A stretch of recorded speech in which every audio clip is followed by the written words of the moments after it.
ಜ್ಯೇಷ್ಠ ಮಾಸದ 2ನೇ ಮಂಗಳವಾರ ನಿಮಿತ್ತ ಇವತ್ತು ದೇಶದ ಹಲವು ದೇವಸ್ಥಾನಗಳಲ್ಲಿ ವಿಶೇಷ ಪೂಜೆ ನಡೀತಾ ಇದೆ. ಹಿನ್ನೆಲೆಯಲ್ಲಿ ಅಯೋಧ್ಯೆಯ ಸಿದ್ಧಪೀಠ ಹನುಮಾನ್ ಗಡಿಯಲ್ಲಿ ಪ್ರಾರ್ಥನೆ ಸಲ್ಲಿಸಿದ ಬಳಿಕ ಸಾವಿರಾರು ಭಕ್ತರು ಅಯೋಧ್ಯೆಯ ರಾಮಲಲ್ಲಾನ ದರ್ಶನವನ್ನು ಪಡೆದಿದ್ದಾರೆ.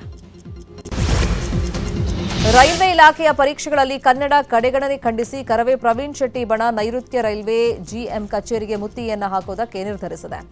ಹುಬ್ಬಳ್ಳಿ ಗದಗ ರಸ್ತೆಯಲ್ಲಿರುವಂತಹ ನೈಋತ್ಯ ರೈಲ್ವೆ ಜನರಲ್ ಮ್ಯಾನೇಜರ್ ಕಚೇರಿಗೆ ಇವತ್ತು ಮುತ್ತಿಗೆ ಹಾಕುವುದಕ್ಕೆ ತೀರ್ಮಾನವನ್ನು ಮಾಡಲಾಗಿದೆ. ಕನಕಪುರ ರಸ್ತೆಯ ಬಳಿ ಜಿಲೆಟಿನ್ ಸಿಕ್ಕ ಪ್ರಕರಣ ಈಗ ರಾಜ್ಯದ ತನಿಖಾ ತಂಡಕ್ಕೆ ದೊಡ್ಡ ತಲೆನೋವಾಗಿದೆ. ಜಿಲೆಟಿನ್ ಅನ್ನು ತಂದಿಟ್ಟಿದ್ಯಾರು ಅನ್ನೋ ಬಗ್ಗೆ ಇನ್ನೂ ಪೊಲೀಸರಿಗೆ ಸುಳಿವು ಸಿಕ್ಕಿಲ್ಲ. ಮೋದಿ ಬರೋಕ್ಕೂ ಮುನ್ನ ಆ ಪ್ರದೇಶದಲ್ಲಿ ಓಡಾಡಿದ್ದವರ ಮೊಬೈಲ್ ನಂಬರ್ಗಳನ್ನು ಪರಿಶೀಲನೆ ಮಾಡಲಾಗ್ತಾ ಇದೆ. ಇನ್ನೊಂದು ಕಡೆ ಎನ್ಐಎ ಕೂಡ ತನಿಖೆಯನ್ನ ಮಾಡ್ತಾ ಇದೆ. ಸಚಿವ ಡಿ ಸುಧಾಕರ್ ನಿಧನದಿಂದ ಮತ್ತೊಂದು ಸಚಿವ ಸ್ಥಾನ ಖಾಲಿಯಾಗಿದ್ದು ಸಚಿವಾಕಾಂಕ್ಷಿಗಳಲ್ಲಿ ಬಯಕೆ ಹೆಚ್ಚಾಗಿದೆ. ಸಂಪುಟ ಪುನಾರಚನೆಯಾಗುವ ನಿರೀಕ್ಷೆಯಲ್ಲಿ ಆಕಾಂಕ್ಷಿಗಳಿದ್ದಾರೆ. 20 ಸಚಿವರನ್ನ ಸಂಪುಟದಿಂದ ಕೈಬಿಡುವಂತೆ ಹಿರಿಯ ಶಾಸಕರು ಪಟ್ಟಣ ಹಿಡಿದಿದ್ದಾರೆ. ಬಿಬಿಎ ಚುನಾವಣೆ ನಡೆಸೋದಕ್ಕೆ ಸಮಯ ಕೊಡಿ ಅಂತೇಳಿ ಸುಪ್ರೀಂ ಕೋರ್ಟ್ನಲ್ಲಿ ರಾಜ್ಯ ಸರ್ಕಾರ ಅರ್ಜಿಯನ್ನ ಸಲ್ಲಿಸಿದೆ. ಸೆಪ್ಟೆಂಬರ್ 30ರ ತನಕ ಚುನಾವಣೆ ನಡೆಸೋಕೆ ಸಾಧ್ಯ ಇಲ್ಲ, ಅಲ್ಲಿವರೆಗೂ ನಮಗೆ ಟೈಮ್ ಕೊಡಿ ಅಂತ ಮೇ 9ರಂದು ರಾಜ್ಯ ಸರ್ಕಾರ ಅರ್ಜಿಯನ್ನು ಸಲ್ಲಿಸಿದೆ.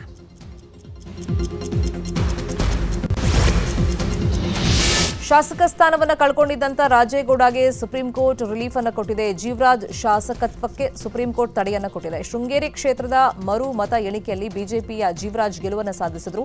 ಈ ಹಿನ್ನೆಲೆಯಲ್ಲಿ ರಾಜೇಗೌಡರು ಸುಪ್ರೀಂ ಕೋರ್ಟ್ ಮೆಟ್ಲನ್ನು ಏರಿದರು. ಪ್ರಧಾನಿ ಮೋದಿ ಅವರ ಇಂಧನ ಬಳಕೆ ಮಿತಿಗೊಳಿಸುವಂತೆ ಸಲಹೆ ವಿಷಯಕ್ಕೆ ಸಾಫ್ಟ್ವೇರ್ ಕಂಪನಿ ಒಕ್ಕೂಟ ಸ್ಪಂದಿಸಿದೆ. ನ್ಯಾಸ್ಕಾಮ್ ಈ ಸಂಬಂಧ ಪ್ರಕಟಣೆಯನ್ನು ಹೊರಡಿಸಿದ್ದು ಮಧ್ಯಪ್ರಾಚ್ಯ ಯುದ್ಧದ ಹಿನ್ನೆಲೆಯಲ್ಲಿ ಕಂಪನಿ ಹೈಬ್ರಿಡ್ ಕೆಲಸ ಮಾದರಿಯನ್ನು ಅನುಸರಿಸ್ತಾ ಇದೆ. ಇಂಧನ ಹಾಗೂ ಇತರೆ ಉಳಿತಾಯದ ದೃಷ್ಟಿಯಿಂದ ವರ್ಕ್ ಫ್ರಮ್ ಹೋಮ್ಗೆ ಆದ್ಯತೆಯನ್ನು ನೀಡ್ತಾ ಇದೆ ಅಂತ ಮಾಧ್ಯಮ ಪ್ರಕಟಣೆಯಲ್ಲಿ ತಿಳಿಸಿದೆ. ವರ್ಕ್ ಫ್ರಮ್ ಹೋಮ್ ಬಳಿಕ ಇದೀಗ ಆನ್ಲೈನ್ ಕ್ಲಾಸ್ಗೆ ಪ್ರಧಾನಿ ಮನವಿ ಮಾಡಿದ್ದಾರೆ. ನಿನ್ನೆ ಅಹಮದಾಬಾದ್ನಲ್ಲಿ ಮಾತನಾಡಿದಂಥ ಪ್ರಧಾನಿ ಕೊರೋನಾ ಕಾಲದಂತೆ ಎಲ್ಲರೂ ವರ್ಕ್ ಫ್ರಮ್ ಹೋಮ್ ಹಾಗೂ ಆನ್ಲೈನ್ ತರಗತಿಗಳಿಗೆ ಆದ್ಯತೆ ನೀಡಿ ಅಂತ ಮನವಿಯನ್ನ ಮಾಡಿಕೊಂಡಿದ್ದಾರೆ. ಪೆಟ್ರೋಲ್ ಡೀಸೆಲ್ ಬಳಕೆ ಕಡಿಮೆ ಮಾಡಿ ಅಂತ ಮೋದಿ ಹೇಳಿಕೆ ಬಗ್ಗೆ ಪೆಟ್ರೋಲಿಯಂ ಇಲಾಖೆ ಸ್ಪಷ್ಟನೆಯನ್ನ ಕೊಟ್ಟಿದೆ. ನಮ್ಮಲ್ಲಿ ಇಂಧನ ದಾಸ್ತಾನು ಬೇಕಾದಷ್ಟಿದೆ, ಗ್ರಾಹಕರಿಗೆ ಯಾವುದೇ ರೀತಿಯಲ್ಲಿ ಸಮಸ್ಯೆ ಆಗಲ್ಲ ಅಂತ ಪೆಟ್ರೋಲಿಯಂ ಮತ್ತು ನೈಸರ್ಗಿಕ ಅನಿಲ ಸಚಿವಾಲಯದ ಜಂಟಿ ಕಾರ್ಯದರ್ಶಿ ಸುಜಾತಾ ಶರ್ಮಾ ಮಾಹಿತಿಯನ್ನು ಕೊಟ್ಟಿದ್ದಾರೆ. ಚಿನ್ನಾಭರಣ ಖರೀದಿ ಮಾಡದಂತೆ ಪ್ರಧಾನಿ ಮೋದಿ ಮನವಿ ಮಾಡಿರೋದನ್ನ ಅಪಾರ್ಥ ಮಾಡಿಕೊಳ್ಳಬಾರದು ಅಂತ ಹೇಳಿ ಬಿಜೆಪಿ ಶಾಸಕ ಮಹೇಶ್ ತೆಂಗಿನಕಾಯಿ ಹೇಳಿದ್ದಾರೆ. ಹುಬ್ಬಳ್ಳಿಯಲ್ಲಿ ಮಾತನಾಡಿದಂತ ಅವರು ಚಿನ್ನದ ದರ ಗಗನಕ್ಕೇರಿದೆ, ಜನತೆಗೆ ಮನವರಿಕೆ ಮಾಡೋ ಕೆಲಸವನ್ನ ಮೋದಿ ಮಾಡಿದ್ದಾರೆ ಅಂತ ಹೇಳಿದರು. ತಮಿಳುನಾಡಿನ ಮುಖ್ಯಮಂತ್ರಿಯಾಗಿ ಅಧಿಕಾರ ಸ್ವೀಕರಿಸಿದ ವಿಜಯ್ಗೆ ನಾಳೆ ಅಸಲಿ ಅಗ್ನಿ ಪರೀಕ್ಷೆ ಇದೆ. ನಾಳೆ ವಿಜಯ್ ಸದನದಲ್ಲಿ ಬಹುಮತ ಸಾಬೀತುಪಡಿಸಬೇಕಾಗಿದೆ. ನಾಳಿನ ಅಗ್ನಿ ಪರೀಕ್ಷೆಯಲ್ಲಿ ವಿಜಯ್ ಪಾಸ್ ಆದ್ರೆ 6 ತಿಂಗಳು ಸರ್ಕಾರ ಸೇಫ್.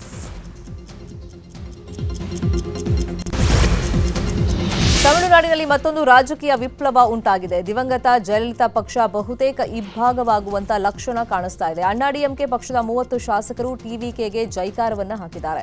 ಎಡಪ್ಪಾಡಿ ಪಳನಿಸ್ವಾಮಿಗೆ 30 ಶಾಸಕರು ಕೈಕೊಟ್ಟಿದ್ದಾರೆ. ಎಐಎಡಿಎಂಕೆ ಶಾಸಕಾಂಗ ನಾಯಕನಾಗಿ ಸಿವಿ ಷಣ್ಮುಗಂ ಆಯ್ಕೆಯಾಗಿದ್ದಾರೆ.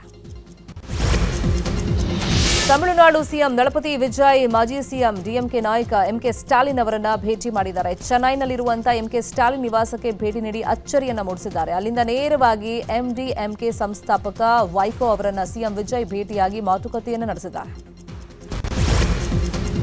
ಪಶ್ಚಿಮ ಬಂಗಾಳದಲ್ಲಿ ಸಿಎಂ ಸುವೇಂದು ಅಧಿಕಾರಿ ಸಂಪುಟ ರಚಿಸಿದ್ದಾರೆ. ಮೊದಲ ಹಂತದಲ್ಲಿ 5 ಸಚಿವರಿಗೆ ಖಾತೆ ಹಂಚಿಕೆಯನ್ನು ಮಾಡಿದ್ದಾರೆ. ಸಚಿವ ದಿಲೀಪ್ ಘೋಷ್ಗೆ ಗ್ರಾಮೀಣಾಭಿವೃದ್ಧಿ ಹಾಗೂ ಪಂಚಾಯತ್ ಮತ್ತು ಪ್ರಾಣಿ ಸಂಪನ್ಮೂಲಗಳ ಇಲಾಖೆ, ಅಶೋಕ್ ಕೀರ್ತಾನಿಯಾಗೆ ಆಹಾರ ಇಲಾಖೆಯನ್ನ ನೀಡಲಾಗಿದೆ.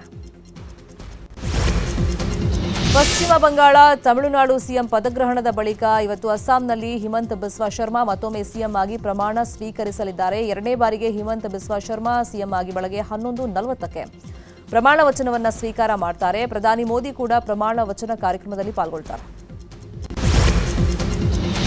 ಮೇ 8ರಂದು ಕೊಪ್ಪಳದ ಅಂಜನಾದ್ರಿ ಆಂಜನೇಯನಿಗೆ ಎಎಂಆರ್ ಸಂಸ್ಥೆಯ ಮಹೇಶ್ ರೆಡ್ಡಿ ನೀಡಿದ ಚಿನ್ನದ ಆಭರಣಗಳ ಬಗ್ಗೆ ಜಿಲ್ಲಾಧಿಕಾರಿ ಸ್ಪಷ್ಟನೆಯನ್ನು ಕೊಟ್ಟಿದ್ದಾರೆ. ಆಭರಣ ದೇಣಿಗೆಯಾಗಿ ನೀಡಿದ್ದವರು